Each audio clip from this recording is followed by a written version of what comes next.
يا اصحابي مش هصدقوا انا لقيت ايه، انا لقيت الكراتين جامد ده. شايفين البيبي كيوت ده بيضحك ازاي وبيقول ان هو فيه هدايا قيمه جدا وفلوس كتيره قوي، في ميات وميتينات وكمان دولارات. يلا بينا نفتح نشوف الكلام ده حقيقي ولا لا.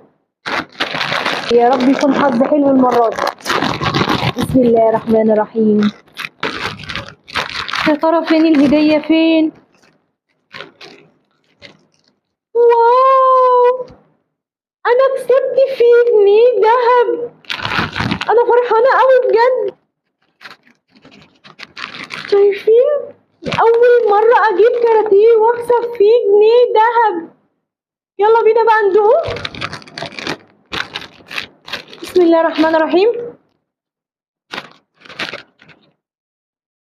انا مصدومه وكمان طعمه حلو وكسبت فيه جنيه دهب. جربوه عشان تكسبوا جنيه دهب زيي.